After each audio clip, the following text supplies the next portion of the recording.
শাহজাদপুর রবীন্দ্র কাছারি বাড়িতে বসে বিশ্বকবি রবীন্দ্রনাথ ঠাকুর রচনা করেছেন কালজয়ী কবিতা, উপন্যাস, গল্পসহ ৩৮টি ছিন্নপত্র। ১৮৯০ থেকে ১৮৯৭ এই ৮ বছর কবিগুরু শাহজাদপুরের জমিদারি দেখাশোনার জন্য বারবার এসেছেন, ঘুরে বেরিয়েছেন এখানকার মাঠে ঘাটে। কবির স্মৃতি বিজড়িত সেই বাড়িটি এখন রূপ নিয়েছে জাদুঘরে।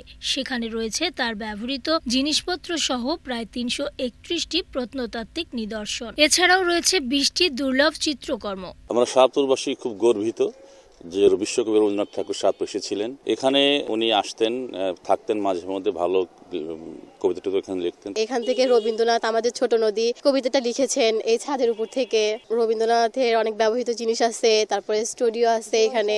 এবছর কবির জন্মজয়ন্তী উপলক্ষে জেলা প্রশাসনের উদ্যোগে ৩ দিন ব্যাপী নানা অনুষ্ঠানের আয়োজন করা হয়েছে। রবীন্দ্র কাছারি বাড়িকে একটা নান্দনিক ভাবে উপস্থাপন করার জন্য এবং ৮ মে যে সকাল 10টায় উদ্বোধনী অনুষ্ঠানের মাধ্যমে এই শাহজাদপুরের প্রাণের উৎসব রবীন্দ্র জন্মজয়ন্তী শুরু হতে যাচ্ছে।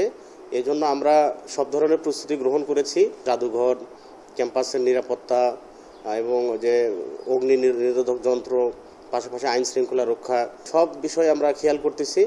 কবিগুরুর স্মৃতি সংরক্ষণে সরকার এখানে তার নামে একটি পূর্ণাঙ্গ বিশ্ববিদ্যালয় স্থাপন করেছে, যার মাধ্যমে উন্মোচিত হয়েছে রবীন্দ্র চর্চার নতুন দ্বার। রবীন্দ্র বিশ্ববিদ্যালয়ের যে আইনগত ভিত্তি, তা হলো এটি উচ্চশিক্ষার একটি অপার সম্ভাবনা তৈরি করবে এবং বহির্বিশ্বের সাথে বাংলাদেশের যে শিক্ষার বৈষম্য রয়েছে সেই বৈষম্যটা কাটিয়ে একটি নতুন আধুনিক শিক্ষা ব্যবস্থার ধারাটি সূচনা করবে।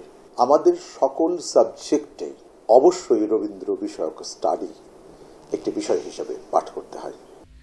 সীমা শারমিন, বাংলাদেশ টেলিভিশন।